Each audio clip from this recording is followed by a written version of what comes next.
بسم اللہ الرحمن الرحیم۔ السلام علیکم۔ دی ٹائم ٹریول سیریز کی چھٹی قسط میں آپ سب کو خوش آمدید کہ جہاں آج ہم اپنی ٹائم مشین میں بیٹھ کر وقت میں ایک بار پھر سے پیچھے جانے والے ہیں، آج سے 3000 سال پہلے کے یروشلم میں، کہ جہاں ایک نبی بادشاہ حضرت سلیمان علیہ السلام اپنی حکومت کر رہے ہیں۔ پچھلی قسط میں ٹائم ٹریول کر کے ہم نے ان کا وہ عظیم الشان تخت دیکھا تھا اور ان کے وہ گھوڑے بھی دیکھے تھے کہ جن کی خوبصورتی میں سلیمان علیہ السلام کھو کر رہ گئے تھے۔ وہ خوبصورت اور دلکش گھوڑے کہ جو کسی قسم کے سبز پردے کے پیچھے سے نکل کر سلیمان علیہ السلام کے سامنے آ گئے تھے۔ لیکن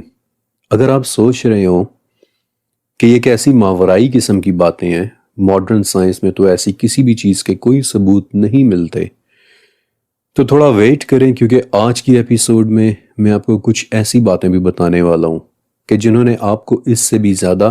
حیران کر کے رکھ دینا ہے۔ لیکن میں وعدہ کرتا ہوں کہ یہ تمام باتیں انشاءاللہ سچ ہوں گی، کیونکہ یہ سب کی سب باتیں قرآن و حدیث میں موجود ہیں۔ بس فرق صرف اتنا ہے کہ آج سے پہلے انہیں کبھی اس طرح سے دیکھا نہیں گیا تھا۔ تو چلیں آئیں پھر چلتے ہیں ہم آج سے 3000 سال پہلے کے یروشلم میں۔ حضرت سلیمان علیہ السلام کی بادشاہی کا زمانہ، 3000 سال پہلے کا وقت، یروشلم۔ آج یروشلم میں ہمارا دوسرا وزٹ ہے کہ جہاں آج ہم حضرت سلیمان علیہ السلام کی بادشاہی کے 3 عجیب شاہکار دیکھنے والے ہیں، اور ان تینوں شاہکاروں کا ذکر قرآن پاک میں نام لے کر کیا گیا ہے۔ سورہ سبا کی آیت نمبر 12 اور نمبر 13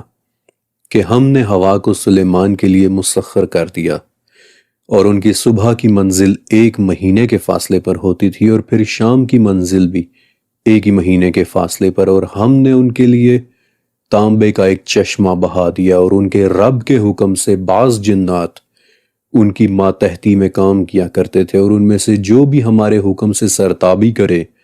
تو ہم اسے ایک بھڑکتی ہوئی آگ کے عذاب کا ذائقہ چکھائیں گے، اور جو کچھ سلیمان چاہتے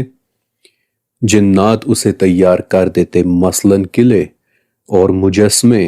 اور تالابوں کے برابر کے بڑے بڑے پیالے اور چولہوں پر جمی ہوئی مضبوط دیگیں۔ تو اے آل داؤد، اس کے شکریہ میں نیک اعمال کرو، اور کم ہی میرے بندے ہیں کہ جو شکر گزار ہوتے ہیں۔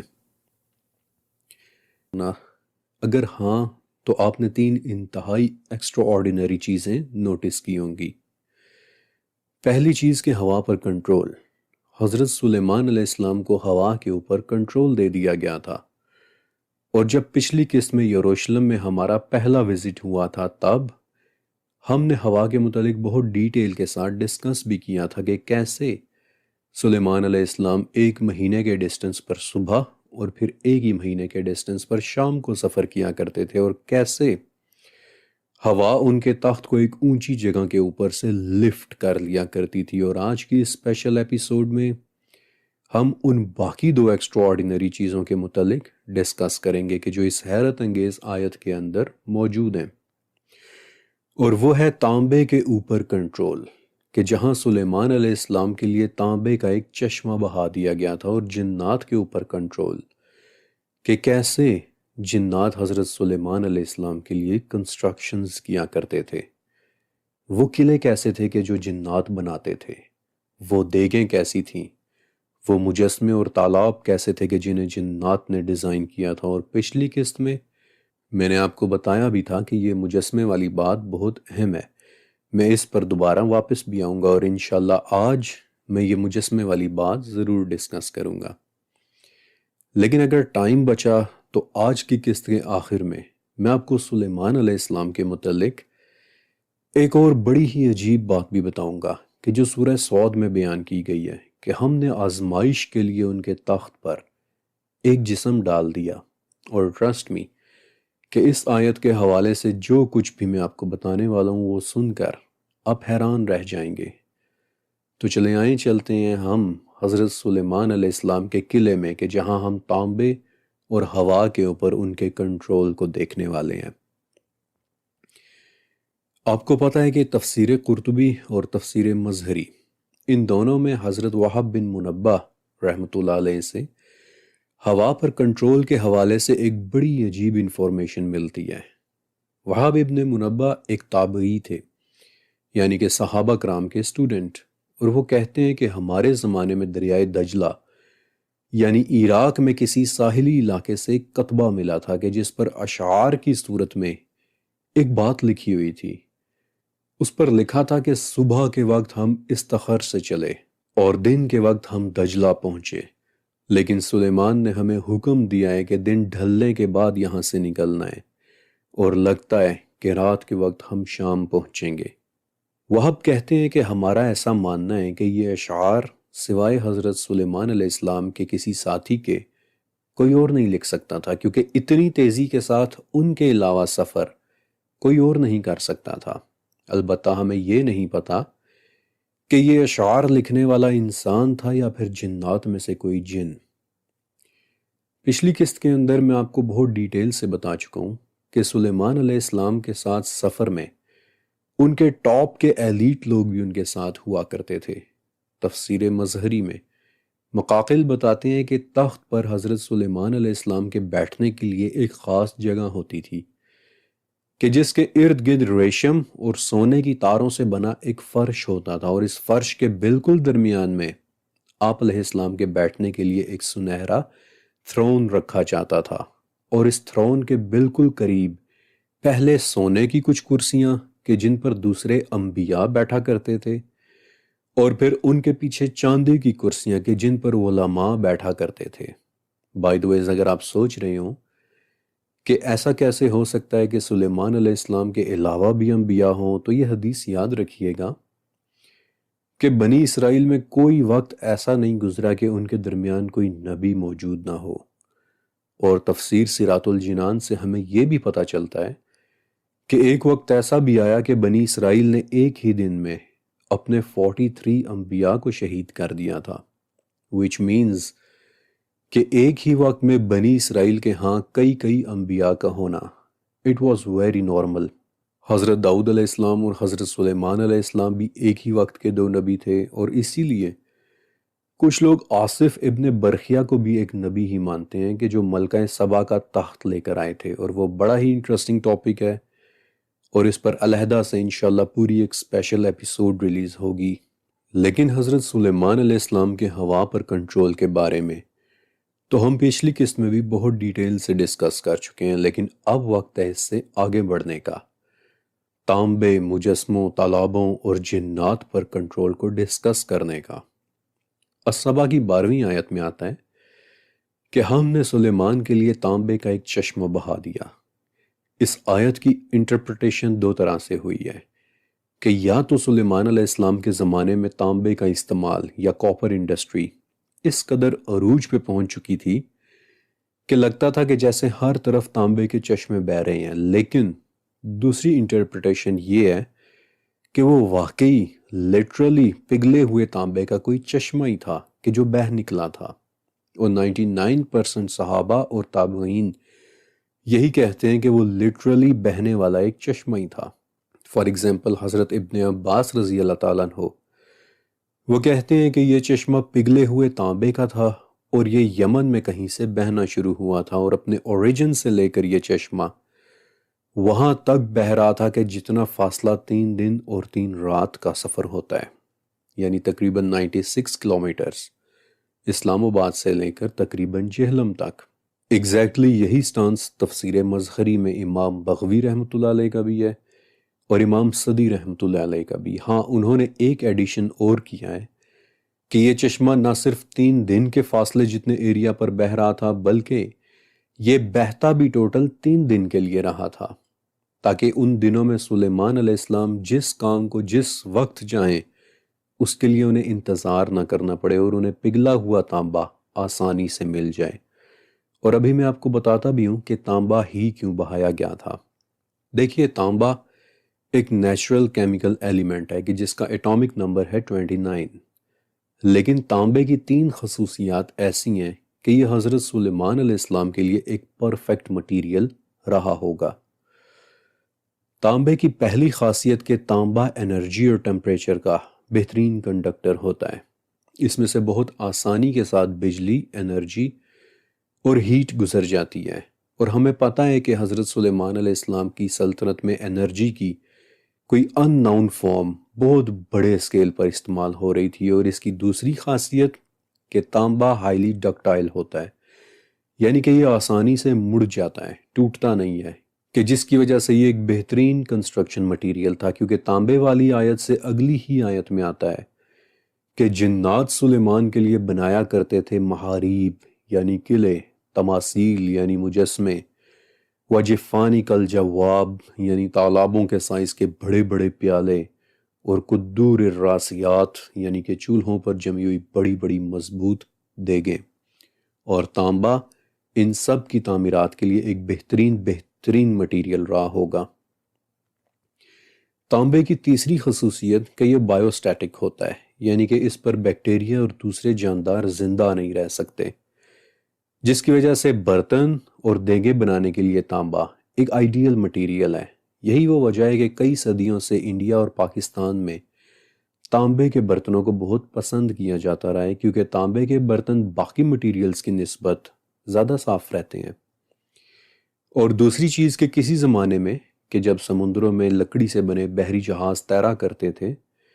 تو ان کے پیندوں پر، ان کے فرنٹ سرفیس پر سمندری پانی کی وجہ سے بارنیکلز اور مولاسز کی ایک موٹی سی تہ جم جایا کرتی تھی، کہ جو جہاز کو بہت جلدی خراب کر دیتی تھی۔ لیکن اگر وہ لوگ اپنے جہازوں کے فرنٹ پیندے پر تانبے کی ایک موٹی سی شیٹ چڑھا دیتے تو جہاز کی عمر کئی سال بڑھ جاتی اور وہ خراب نہ ہوتا تھا۔ اور سلیمان علیہ السلام کے زمانے میں جس طرح سے سمندری روٹس کے ذریعے ٹریڈنگ ہو رہی تھی، پوری دنیا سے ریسورسز کو اکٹھا کر کے یروشلم بھیجا جا رہا تھا، اور میں آپ کو اس سب کے ثبوت بھی مہیا کر چکا ہوں، تو یقیناً یروشلم کے پاس بحری جہازوں کی ایک بڑی ارماڈا ضرور موجود رہی ہوگی، اور یقیناً ان کے جہازوں کی پروٹیکشن کے لیے تانبا ایک پرفیکٹ مٹیریل ثابت ہوا ہوگا۔ And this is called deductive logic. دوسری چیز کہ تانبا ایک بہترین کنسٹرکشن مٹیریل بھی ہے، یہ واٹر ریزسٹنٹ ہوتا ہے، یعنی کہ تانبے کے اوپر پانی کا اتنی جلدی اثر نہیں ہوتا۔ اور حضرت سلیمان علیہ السلام کے لیے کیا بنایا جا رہا تھا؟ جفانک الجواب اور قدور الراسیات، یعنی کہ تالابوں کے جتنے بڑے بڑے پیالے اور چولہوں پر جمی ہوئی بڑی بڑی دیگیں، اور یقیناً ان بڑے بڑے پیالوں کے لیے بھی تانبا ایک بہترین کنسٹرکشن مٹیریل تھا، کیونکہ واٹر ریزسٹنٹ ہونے کی وجہ سے تانبا ایک فیورٹ کنسٹرکشن مٹیریل ہے۔ سینکڑوں سال سے چھتیں اور ڈومز اور پانی کے پائپس اور پانی کے پرنالے تانبے سے ہی بنائے چلے جاتے آ رہے ہیں۔ اور اگر آپ ہیکل سلیمانی یعنی کہ دی ٹیمپل آف سولومن کا اوریجنل ڈیزائن دیکھیں، یعنی کہ وہ بلیو پرنٹس کے جو اہل کتاب کے پاس صدیوں سے موجود ہیں، تو آپ دیکھیں گے کہ ہیکل کے صحن کے بالکل بیچوں بیچ پانی کا ایک بہت بڑا برتن رکھا ہوتا تھا، کہ جسے وہ لوگ مولٹن سی کہتے ہیں، پگھلا ہوا سمندر۔ اور یہ بڑا سا برتن بنی اسرائیل کے 12 قبیلوں کی نسبت سے 12 بیلوں کی پشت کے اوپر رکھا ہوتا تھا، 12 بیلوں کے مجسموں کی پشت کے اوپر۔ اور اس بڑے سے برتن میں ہیکل میں رہنے والے علماء وضو کیا کرتے تھے۔ اب اہل کتاب کے بلیو پرنٹس کے مطابق مولٹن سی والا برتن صرف ایک تھا، لیکن قرآن پاک کے مطابق یہ جفانک الجواب ایک سے زیادہ تھے، کیونکہ جواب جابیہ کا پلورل ہے، اور جابیہ ایک ایسی چیز، ایک ایسے ہوز یا ایک ایسے بڑے برتن کو کہتے ہیں کہ جو رننگ واٹر کو پاس کر رہا ہو، یعنی کہ ان میں پانی آ بھی رہا تھا اور ان میں سے پانی نکل بھی رہا تھا۔ اور یقیناً ان بڑے بڑے پیالوں کو بنانے کے لیے تانبا ایک آئیڈیل مٹیریل ہوتا ہوگا۔ اچھا، اب ایک ایڈیشنل انفارمیشن کہ یہ بڑے بڑے برتن ہر وقت پانی سے بھرے رہا کرتے تھے، اور یہ اتنے بڑے ہوتے تھے کہ ان کے اوپر سے ان میں پانی ڈالنا ممکن نہیں ہوتا تھا، اس لیے ایگزیکٹلی ان برتنوں کو بھرنے کا میکانزم کیا تھا یہ تو ابھی تک کلیئر نہیں ہو سکا، لیکن اس بارے میں میری ایک بڑی دلچسپ اور پرسنل تھیوری بھی ہے کہ جو ابھی میں آپ کے ساتھ شیئر بھی کروں گا۔ چوتھی چیز یہ کہ تانبا بیسیکلی ایک نیٹو میٹل ہے۔ نیٹیو میٹلز یعنی کہ وہ دھاتیں، وہ میٹلز کہ جو زمین سے اپنی اوریجنل حالت میں نکلتے ہیں بغیر کسی ملاوٹ کے، اور اسی لیے تانبا وہ میٹل ہے کہ جس کا استعمال ایون کے لوہے سے بھی زیادہ پرانا ہے۔ تقریباً 10,000 سال سے انسان تانبے کو زمین سے اس کی اوریجنل سٹیٹ میں نکال کر استعمال کر رہا ہے، اور یہ زمین سے بالکل ایسے ہی نکلتا ہے کہ جیسا کہ ہمیں نظر آتا ہے، پنکش ریڈش اورنج کلر میں، بہت خوبصورت دھات۔ یہ کلر ٹون میں نے آپ کو جان بوجھ کر بتائی ہے، اور ابھی آپ دیکھ بھی لیں گے کہ کیوں۔ وہ لٹرلی تانبے کا ایک چشمہ ہی تھا کہ جو حضرت سلیمان علیہ السلام کے لیے بہا دیا گیا تھا۔ دیکھیے، تانبے کا چشمہ بہنے کے لیے تانبے کا پگھلا ہوا ہونا 1150 ڈگری سینٹی گریڈ پر، اور ایگزیکٹلی یہی ٹمپریچر ہوتا ہے ایک آتش فشاں پہاڑ کا۔ لہٰذا ڈیڈکٹیو لاجک یہ کہتی ہے کہ بہت ممکن ہے کہ یمن میں کسی ایکٹیو والکینو یعنی کہ کسی آتش فشاں پہاڑ سے اللہ تعالیٰ نے سلیمان علیہ السلام کے لیے تانبے کا ایک چشمہ نکال دیا ہو کہ جس میں سے تانبا آتش فشاں کی 1200 ڈگری ٹمپریچر کی ہیٹ کی وجہ سے پگھل کر نیچرلی باہر نکل کر بہنے لگ گیا ہو، اور پھر لگاتار 3 دن تک بہتا رہا ہو۔ اور اپنی اسی تھیوری، اپنی اسی انڈرسٹینڈنگ کو سپورٹ کرنے کے لیے میں نے عربین پیننسولا کی جیولوجی کو بھی بہت توجہ سے اسٹڈی کیا، اور دیکھا کہ عربین پیننسولا کے ویسٹرن ہاف یعنی کہ مغربی حصے میں ایٹ لیسٹ 12 بڑے بڑے آتش فشاں پہاڑ ہیں کہ جنہیں حرات کہتے ہیں، اور ان کے نیچے بڑی بڑی لاوا فیلڈز موجود ہیں کہ جو بہت آسانی سے تانبے جیسے ایک نیٹیو میٹل کو پگھلا کر اسے ایک چشمے کی صورت میں باہر نکال دیں۔ تب سے لے کر آج تک تانبا one of the most favourite construction material ہے، اور تب سے لے کر آج تک تانبے کا استعمال بھی بہت زیادہ ہوتا رہا ہے۔ ایون کہ بجلی کی تاریں بھی، آپ کو پتہ ہے کہ 60s اور 70s میں کنسٹرکشن انڈسٹری نے کوشش کی کہ کسی طرح سے کاپر وائرز یعنی کہ تانبے سے بنی بجلی کی تاروں کو چھوڑ کر ایلومینیم وائرز پر سوئچ کر لیا جائے، لیکن ایلومینیم وائرز کی وجہ سے ہر دوسرے گھر میں آگ لگنا شروع ہو گئی کہ جس سے انڈسٹری ایک بار پھر سے کاپر وائرز کے اوپر واپس آ گئی۔ بائی دی ویز محاریب کے متعلق تو میں آپ کو بتانا ہی بھول گیا، یہ لفظ اس آیت کے شروع میں ہی آتا ہے، یعملون لہ ما یشاء من محارب، یعنی جنات سلیمان کے لیے بناتے جیسا کہ وہ چاہتے تھے، مثلاً قلعے۔ اب ایک چھوٹا سا مسئلہ یہ ہے کہ یہاں پر پھر عربک ٹو اردو ٹرانسلیشن والا ایشو آ رہا ہے۔ محاریب کا اردو میں عموماً ترجمہ قلعے کیا گیا ہے، یعنی کہ فورٹس، جو بہت اچھا ترجمہ ہے، لیکن محارب انفیکٹ محراب کی پلورل ہے، اور ہمارے ہاں یعنی کہ پاکستان اور انڈیا میں محراب مسجد کی اس جگہ کو کہتے ہیں کہ جہاں امام صاحب کھڑے ہوتے ہیں، لیکن یہ والی محراب تو نبی کریم حضرت محمد صلی اللہ علیہ وآلہ وسلم کے بھی تقریباً 100 سال بعد بننا شروع ہوئی تھی، کیونکہ اس کے 2 ریزنز تھے۔ ایک تو یہ کہ جب خلیفہ مسجد میں آ کر امامت کروایا کرتے تو اکثر ان پر اساسینیشن اٹیمپٹس ہو جایا کرتی تھیں، یعنی کہ قاتلانہ حملے، تو ان حملوں سے بچنے کے لیے پھر مساجد میں محرابیں بنانے کا آغاز ہوا تاکہ امامت کراتے کسی خلیفہ کو کسی بھی قاتلانہ حملے سے محفوظ رکھا جائے، اور دوسرا یہ کہ اس طرح سے ایک صف اور بننے کی گنجائش بھی نکل آیا کرتی تھی۔ لہٰذا یہ محارب ہماری والی محراب نہیں ہے، بلکہ میں نے اس لفظ پر کافی محنت کی اور اس نتیجے پر پہنچا کہ محاریب کی قریب ترین ٹرانسلیشن فرینچ زبان کا ایک لفظ شتو ہوگی، یعنی کہ ایک ایسی بڑی عظیم اور خوبصورت عمارت کہ جس میں رہا بھی جا سکے، جس میں عبادت بھی ہو سکے، اور جس میں رہنے والا شخص ایک بہت اونچے سٹیٹس کا مالک بھی ہو، شتو۔ اور اسی لیے تفسیر معالم العرفان میں آتا ہے کہ یہ محارب محلات سے کم درجے کے عظیم الشان مکانات ہوتے تھے، ایگزیکٹلی ویسے ہی جیسے فرینچ زبان میں شتوز ہوتے ہیں۔ اور اگر آپ فرانس میں بھی بنے ہوئے پرانے شتوز کو دیکھیں تو ان کی چھتیں آپ کو تانبے سے ہی بنی ہوئی نظر آئیں گی، اور اسی لیے ان شتوز کی اکثر چھتیں آپ کو سبز ہوتی دکھائی دیں گی کیونکہ وہ تانبے کی بنی ہوئی ہوتی ہیں، اور تانبا پانی کے ساتھ نہیں لیکن آکسیجن کے ساتھ ضرور ریئیکٹ کرتا ہے، اور میں دوبارہ اس ڈیٹیل میں نہیں جا رہا کہ یہ کیسے ریئیکٹ کرتا ہے،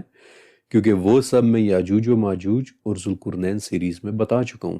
کیونکہ ذوالقرنین نے بھی جب یاجوج و ماجوج والی دیوار بنائی تھی تو اس پر انہوں نے پگھلا ہوا تانبا ہی ڈالا تھا۔ لہٰذا آگے بڑھتے ہیں، کیونکہ اب باری ہے قدور الراسیات کو ایکسپلین کرنے کی، یعنی کہ وہ بڑی بڑی دیگیں کہ جو بڑے بڑے چولہوں پر پڑی ہوتی تھیں۔ اب یہ دیگیں بھی تانبے ہی کی ڈیزائن ہوئی ہوتی ہوں گی، اور اس کی وجہ بھی میں نے آپ کو بتائی تھی کہ تانبا بائیوسٹیٹک ہوتا ہے، اس کے بہت اچھے برتن بنتے ہیں، لیکن اس دیگ کا سائز بہت بڑا ہوتا تھا۔ تفسیر ابن کثیر میں آتا ہے کہ یہ فکسڈ دیگیں ہوتی تھیں، اپنے وزن کے باعث یہاں سے وہاں ہلتی نہیں تھیں، بلکہ جس جگہ یہ کھڑی ہوتی تھی وہیں پر ان کے اندر کھانا تیار کیا جاتا تھا، اور سلیمان علیہ السلام کے ساتھ کانوائے میں جانے والے انسانوں اور جنات کی تعداد کے جو سلیمان علیہ السلام کے تخت کے پیچھے 480 کلومیٹرز پر پھیلے ہوئے ہوتے تھے، اتنی بڑی تعداد کو دیکھتے ہوئے اتنی بڑی بڑی دیگوں میں کھانا پکنا کوئی عجیب بات نہیں لگتی۔ لیکن اب میں آپ کو ایک بڑی زبردست چیز دکھاتا ہوں۔ 23 اکتوبر سن 1567 کا سال، چتوڑ کا قلعہ، راجستھان، انڈیا۔ مغل بادشاہ شہنشاہ اکبر نے میواڑ کی سلطنت فتح کرنے کے لیے چتوڑ کے قلعے کا محاصرہ کیا تھا، لیکن اس قلعے کو اتنی آسانی سے فتح کر لینا شہنشاہ اکبر کے لیے بھی آسان نہیں تھا۔ راجپوت بادشاہ جے مال راٹھور اپنی پوری فیملی اور سلطنت کے اہم ترین لوگوں کے ساتھ قلعے کے اندر تھا۔ وہ لوگ باہر نہیں آ رہے تھے اور اکبر اندر نہیں جا پا رہا تھا، لہٰذا 5000 سپاہی، انجینئرز اور میسنز لگا کر اکبر نے انہیں ایک ٹاسک دیا کہ کسی طرح سے چتوڑ کے قلعے کے نیچے سرنگیں کھود لو۔ لیکن 4 مہینے گزر گئے مگر وہ لوگ سٹل قلعہ فتح کرنے سے بہت دور تھے، اور تب اکبر نے ایک منت مانی کہ اگر میں یہ قلعہ جیت گیا تو راجستھان کے شہر اجمیر میں واقع معین الدین چشتی کے مزار پر پیدل جا کر وہاں 100 من کی ایک دیگ نذرانے میں چڑھاؤں گا کہ جہاں سے غریب لوگ کھانا کھایا کریں گے۔ اور 4 مہینے بعد بالآخر جے مال راٹھور نے قلعہ سرنڈر کر دیا، اور تب سن 1567 کے رمضان میں شہنشاہ اکبر پیدل چل کر اجمیر آیا، اور تب اس نے وہاں ایک بہت بڑی دیگ نذرانے میں دی کہ جس میں تب سے لے کر آج تک ہر روز 4800 کلو یا پھر 120 من چاول پکتے چلے آ رہے ہیں، اور کہ جو اتنی بڑی دیگ ہے کہ اس میں سے چاول نکالنے کے لیے بھی انفیکٹ سیڑھی لگا کر اس کے اندر اترنا پڑتا ہے۔ اس وقت اجمیر کی یہ دیگ دنیا کی سب سے بڑی دیگ ہے، اور اس کا کھانا پکانا بھی ہر کسی کے بس کا روگ نہیں ہے، بلکہ 15ویں صدی میں اکبر نے جس باورچی کو یہ دیگ پکانے کی ذمہ داری سونپی تھی، آج بھی ایگزیکٹ اسی باورچی کا خاندان اس دیگ میں کھانا پکاتا چلا آ رہا ہے۔ 450 سال سے ہر روز بلا ناغہ 100 من کی اس دیگ میں ہر روز کھانا پکتا ہے، اور اس وقت میرے پاس یہ دیگ واحد مثال ہے ان قدور الراسیات کی، ان عظیم الشان دیگوں کی کہ جو سلیمان علیہ السلام کے قلعے میں پکا کرتی تھی، بڑے بڑے چولہوں پر جمی ہوئی بڑی بڑی دیگیں، القدور الراسیات۔ اور اب میں آپ کو بتاؤں گا اس چوتھی چیز کے متعلق کہ جس کا میں نے پچھلی قسط میں بھی کہا تھا کہ وہ سن کر آپ کو مزہ آ جانا ہے۔ السبا کی 13ویں آیت، یعملون لہ ما یشاء من محاریب و تماثیل، کہ سلیمان کے لیے جنات جو سلیمان چاہتے وہ بنا دیا کرتے تھے، مثلاً محاریب اور تماثیل۔ محاریب کو تو میں نے ایکسپلین کر دیا، لیکن اس لفظ تماثیل کی بہت ساری ڈیفینیشنز ہوئی ہیں، اور کچھ لوگ کہتے ہیں کہ وہ تماثیل دراصل تانبے کی بنی ہوئی بڑی بڑی تصویریں ہوتی تھیں۔ لیکن میرا آپ سے ایک سوال ہے کہ ذرا امیجن کریں، تانبے کی تصاویر سن کر آپ کے ذہن میں کیا امیج بنتی ہے؟ یقیناً کوئی خاص نہیں، رائٹ؟ میری امیجنیشن میں بھی تانبے کی تصاویر کا کانسیپٹ کچھ خاص کلیئر نہیں ہو رہا تھا، لہٰذا تماثیل کے حوالے سے میں نے بہت زیادہ ایگریسو ریسرچ ورک کیا، اور انفیکٹ پوری دنیا کے لٹریچرز میں اس حوالے سے کوئی لیڈ ڈھونڈی، اور اس محنت نے مجھے بالکل بھی ڈس اپوائنٹ نہیں کیا۔ 8ویں صدی میں ایک بہت بڑے اسلامک اسکالر گزرے ہیں کہ جنہوں نے حدیث، انساب، کنیت اور اسماء الرجال پر بہت زیادہ کام کیا ہے، ریلنٹلیسلی۔ انفیکٹ اس قدر کام کہ آخری عمر میں ان کی آنکھوں کی روشنی بھی چلی گئی اور نظر چلی جانے کی وجہ سے ان کی بہت ساری تصانیف یا کتابیں چوری ہو گئیں اور صرف 2 کتابیں بچیں، شمائل ترمذی اور بخاری اور مسلم کے بعد حدیث کی ٹاپ کی کتاب جامع ترمذی۔ اور اب تک آپ نے اندازہ لگا لیا ہوگا کہ میں امام محمد ابن عیسیٰ الترمذی کی بات کر رہا ہوں۔ اور اب جو بات میں آپ کو بتانے والا ہوں وہ امام ترمذی کے حوالے سے احادیث کی ایک بہت بڑی کتاب نوادر الاصول میں لکھی ہوئی ہے، کہ جہاں امام ترمذی حضرت ابن عباس رضی اللہ تعالیٰ عنہ سے روایت کرتے ہیں کہ جنات نے حضرت سلیمان علیہ السلام کے لیے تانبے اور پیتل کے بڑے بڑے مجسمے بنائے تھے، اور سلیمان علیہ السلام نے دعا کی تھی کہ اے میرے رب ان مجسموں میں روح پھونک دے کیونکہ یہ خدمت میں بہت طاقتور ہیں، اور تب اللہ تعالیٰ نے ان مجسموں میں روح پھونک دی۔ اور اب آپ مجھے بتائیں کہ تانبے یعنی میٹل سے بنے بڑے بڑے مجسمے کہ جو حرکت کرتے ہوں، اب بتائیں کہ آپ کے ذہن میں کیا امیجنیشن آ رہی ہے؟ We are talking about some kind of robotics here۔ Metal یا دھات سے بنے ایسے خودکار انسان کے جو سلیمان علیہ السلام کے محلات میں روزمرہ کے کام کیا کرتے تھے۔ اور سچ کہوں تو امام ترمذی والا ریفرنس تو مجھے بہت شروع میں ہی مل گیا تھا، اور اس بات پر یقین کرنے کے لیے امام ترمذی جیسی پرسنالٹی کی ایک روایت بھی بہت تھی، لیکن صرف آپ کے علم میں اضافے کی خاطر میں نے پوری دنیا کے قدیم لٹریچرز میں ایک اینشنٹ آٹومیٹا کے متعلق معلومات ڈھونڈنے کی کوشش کی تاکہ آپ کو اور بھی یقین آ جائے، لہٰذا سنتے جائیے۔ اینشنٹ چائنا، اینشنٹ گریس، ٹولمک دور کا ایجپٹ، ہر جگہ مجھے ایک سیلف آپریٹنگ مشین کے ٹریسز ملے ہیں کہ جنہیں ایک بہت بڑے بادشاہ نے بنوایا تھا۔ مثلاً اینشنٹ گریکس اور رومنز میٹل سے بنے ایک ایسے میکینیکل سرونٹ یا خادم کے متعلق بتاتے ہیں کہ جسے ایک بادشاہ نے بنوایا تھا، اور اس بادشاہ کو وہ لوگ اپنی زبان میں فالکن کہتے ہیں، یعنی کہ وہ بادشاہ کے جو میٹل کے استعمال میں ایکسپرٹ تھا، تانبے میں ایکسپرٹ، بالکل حضرت سلیمان علیہ السلام کی طرح۔ پھر اینشنٹ گریکس گیلاٹیا نامی ایک مجسمے کا ذکر کرتے ہیں کہ جو زندہ چلا پھرا کرتا تھا۔ چائنا میں اینشنٹ چائنا میں ایک بہت قدیم کتاب ہے کہ جسے آج سے 2300 سال پہلے لکھا گیا تھا، ہان فائی زئی، کہ جس میں ہان فائی نام کا ایک قدیم فلاسفر میٹل سے بنے ایسے عجیب جانداروں کا ذکر کرتا ہے کہ جنہیں ایک بادشاہ نے بنوایا تھا۔ میٹل سے بنے ایسے عجیب جانداروں کا ذکر کرتا ہے کہ جنہیں ایک بادشاہ نے بنوایا تھا، اور وہ آسمان میں اڑا کرتے تھے۔ اور ایگزیکٹلی یہی اکاؤنٹ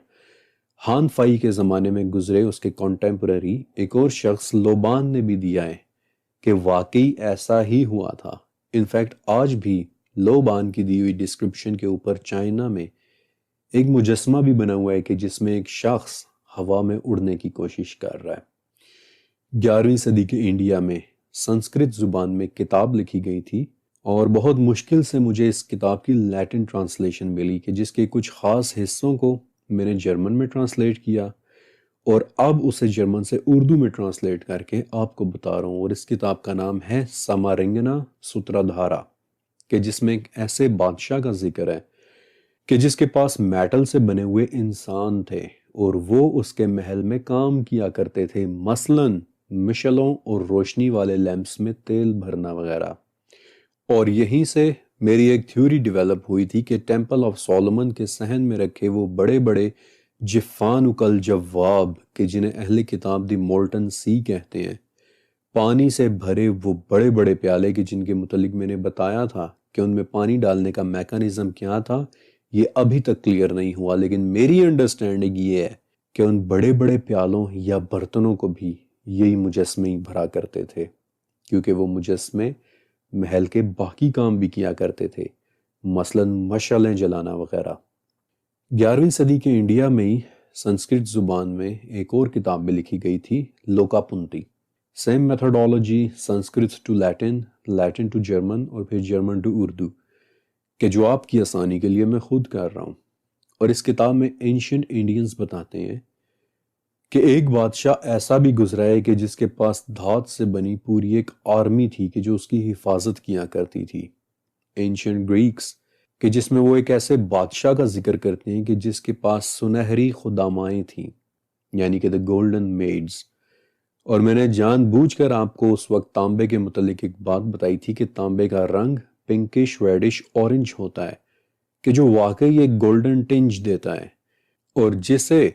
اگر ایک قدیم انسان اپنی کتاب میں اپنی زبان میں ڈیفائن کرے تو وہ پنکش ریڈش اورنج کے بجائے ایک اور لفظ استعمال کرے گا، گولڈن. اینشنٹ چائنا میں تقریباً 2600 سال پہلے ایک اسکالر گزرا ہے، داؤ خوان. اور داؤ خوان کا پیریڈ بہت امپورٹنٹ ہے، یعنی کہ 2600 سال پہلے، کیونکہ یہ شخص حضرت سلیمان علیہ السلام کے صرف 300 سال بعد گزرا ہے، ان کے وقت کے بہت قریب. اور وہ بھی ایک ایسے بادشاہ کے متعلق ڈسکرائب کرتا ہے کہ جس کے پاس مقدس دھاتی لوگ تھے، میٹل پیپل. اور داؤ خوان کے مطابق جب وہ بادشاہ فوت ہوئے تو اس وقت وہ دھاتی لوگ روئے بھی تھے. تماثیل یعملون لہو ما یشاء من محارب و تماثیل، جو سلیمان چاہتے جنات ان کے لیے بنایا کرتے تھے. محاریب اور تماثیل، تانبے کے بڑے بڑے مجسمے. آئی بیٹ کہ آپ نے پہلے کبھی ان آیات کو اس نظر سے نہیں دیکھا ہوگا. اور اگر آپ سوچ رہے ہیں کہ سلیمان علیہ السلام کی حکومت تو پوری دنیا میں تھی، لیکن میں نے آپ کو صرف چائنیز، انڈینز، ایجپشنز اور گریک لٹریچر سے ہی مثالیں کیوں دیں، تو مائی ڈیئرز اس کی وجہ یہ ہے کہ یہ سب سے پرانی سیولائزیشنز ہیں، اور انہی کے ہاں سب سے پہلے ریکارڈ کیپنگ یعنی کہ کتابیں لکھنے کی پریکٹس وجود میں آئی تھی. ساؤتھ امریکہ کے مایانز اور آسٹریلیا کے ایبوریجنلز وہ تو آج تک کتابیں یا ٹیکسٹ نہیں لکھتے. مایانز تو خیر اب ختم ہو چکے ہیں، لیکن ایبوریجنلز آج بھی ٹریڈیشنل سٹوری ٹیلنگ میتھڈ کے ذریعے اپنا علم آگے پہنچاتے ہیں. اور مجھے پورا یقین ہے کہ اگر ان کے ہاں بھی کتابیں لکھنے کا رواج ہوتا تو ان کے ہاں بھی مجھے دھات سے بنے ان لوگوں کے ٹریسز مل جاتے. تماثیل کے ٹریسز، محاریب کے ٹریسز، جفانک الجواب اور قدور الراسیات کے ٹریسز. Amazing, just amazing. 4 چیزیں باقی ہیں کہ جن کے متعلق میں نے آپ کو اور بھی بتانا ہے. میرا خیال تھا کہ میں انہیں اس قسط میں کور کر لوں گا، لیکن میں بھی اپنی لے میں بولتا چلا گیا اور مجھے بھی وقت کا اندازہ نہیں ہوا کہ آلموسٹ آدھا گھنٹہ ہو چکا ہے. اور وہ ٹاپکس اتنے دلچسپ ہیں، اتنے انٹرسٹنگ ہیں کہ انہیں بس جلدی جلدی بیان کر کے میں ان کے ساتھ زیادتی نہیں کرنا چاہتا، کیونکہ وہ 4 ٹاپکس ہیں ہی بڑے زبردست. ایک تو جنات کا حضرت سلیمان علیہ السلام کے کنٹرول میں ہونا، کہ وہ کیسے جنات تھے اور وہ ان کے لیے کیا کیا کام کیا کرتے تھے. دوسرا وہ جسم کہ جسے حضرت سلیمان علیہ السلام کے تخت پر آزمائش کے لیے ڈال دیا گیا تھا. اور تیسرا اس شخص کے متعلق کہ جو پلک جھپکنے سے پہلے ملکہ سبا کا تخت حضرت سلیمان علیہ السلام کے پاس لے آیا تھا، اور پھر حضرت سلیمان علیہ السلام کی حیرت انگیز وفات کا واقعہ کہ کیسے وہ کھڑے کھڑے فوت ہو گئے تھے، لیکن جنات کو ان کی وفات کا پتہ تک نہیں چلا اور وہ خاموشی سے ہیکل کی تعمیر کرتے رہے. اور آئی ایم شیور کہ آپ نے یہ واقعات پہلے بھی کئی مرتبہ سن رکھے ہوں گے، لیکن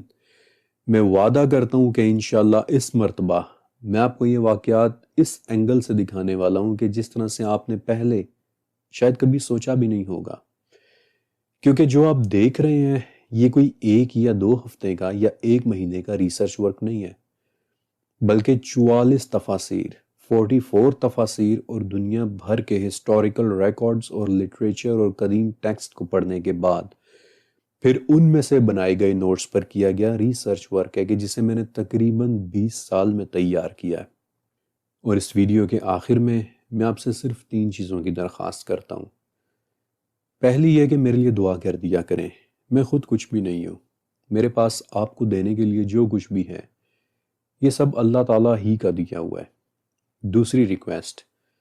کہ یہ ویڈیوز، یہ آرٹ ورک، اسے میں اکیلا اور بہت محنت سے تیار کرتا ہوں، اس لیے پلیز اس ویڈیو کو لائک کر دیجئے گا، کیونکہ اس طرح یہ ویڈیو یوٹیوب کے باقی فیملی ممبرز تک بھی پہنچ جاتی ہے. اور تیسری چیز کہ ایک مرتبہ اس ویڈیو کے کمنٹ سیکشن میں لکھا ہوا میرا پنڈ کمنٹ ضرور پڑھیے گا، کیونکہ اس میں میری طرف سے آپ سب کے لیے ایک پیغام موجود ہے۔ اللہ حافظ۔